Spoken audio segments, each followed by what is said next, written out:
Harry's cowardly Frogmore claim is shot down. The reason why the Sussexes were mercilessly kicked out.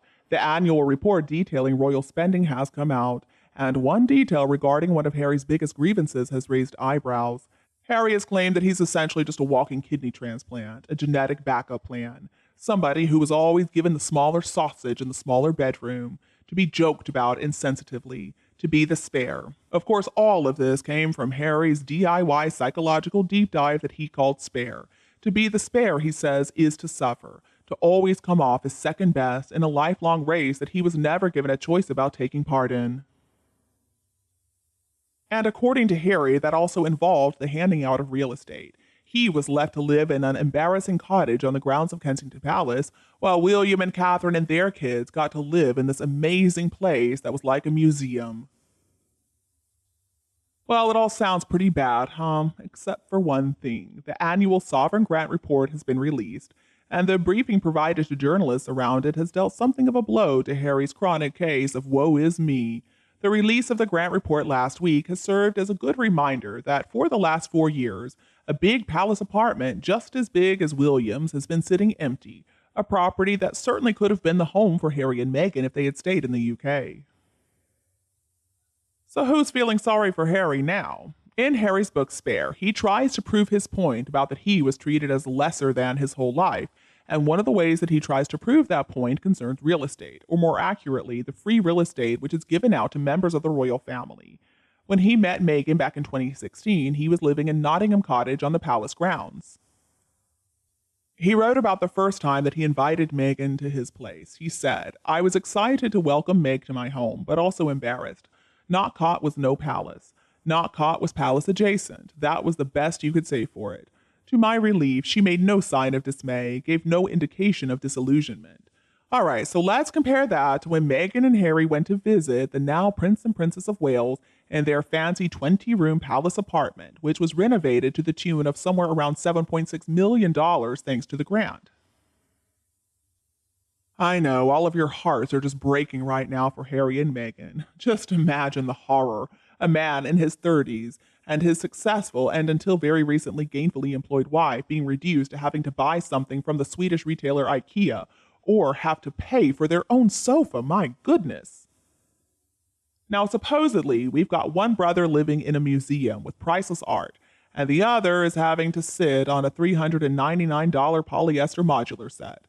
Now, it would be surprising if it were actually true. There was back then, and still there is now, an equally big apartment next to William and Catherine's that supposedly could have been Harry and Meghan's if they had just wanted it. I'm sorry, but that does not mean that Harry was always treated second best. According to royal editor Richard Palmer, who works for The Express, this week's Grant's accounting has thrown up the fact that the 21-room apartment that was left empty by the Duke and Duchess of Gloucester, who lived there for more than 40 years, quote, still remains empty. So this week's reporting has served as a great reminder to us that that tiny Nottingham cottage with those lamps and their paid-for via Suits paycheck lounge was only ever a temporary residence for the two of them. Meghan and Harry were never going to have to see out their royal career stuffed into this little box of a cottage that dates all the way back to the 17th century. Instead, back in 2018, it was reported that the Gloucester couple were going to leave their long-term home to make way for the Sussexes because they were higher ranked at the time. The fact is, they had already spent $2.6 million on repairs to the roof, replacing some windows, and also removing asbestos.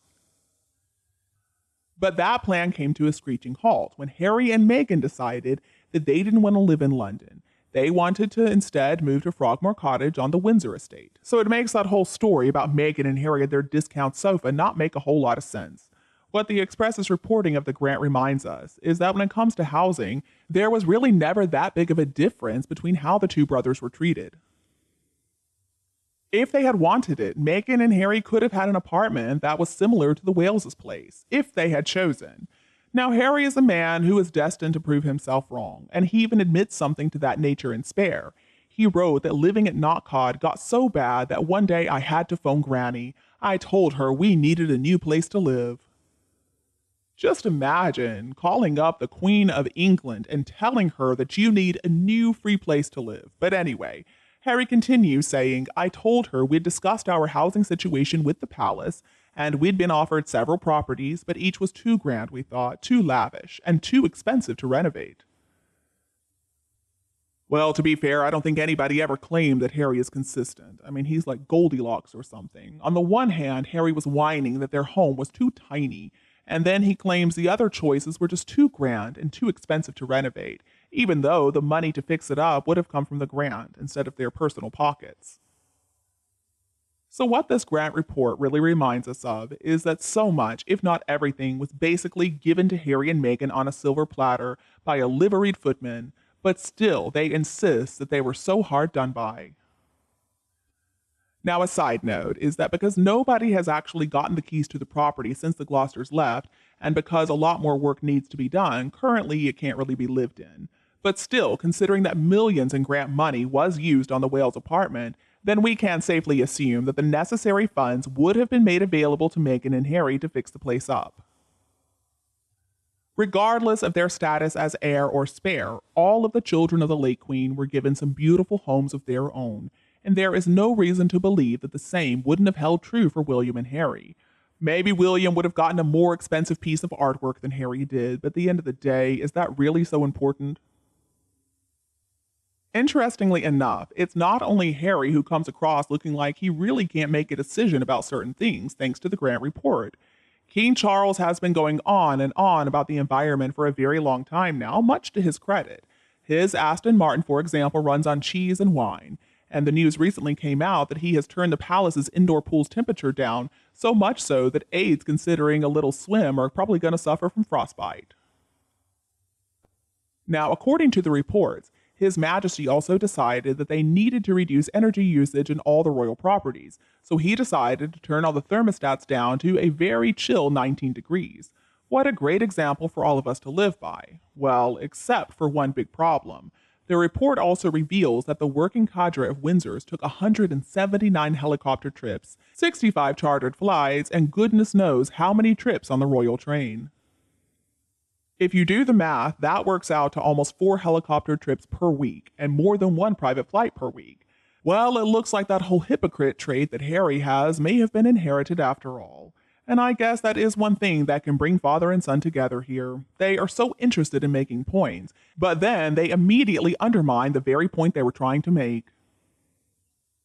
In his book Spare, Harry tries his best to convince everybody that he was so hard done by, but at the same time, he could have had a 21-room Kensington Palace apartment, and Charles and his cheese car may be going around the back lanes of Gloucestershire breaking for hedgehogs, but at the same time, the palace is using helicopters like there's no tomorrow.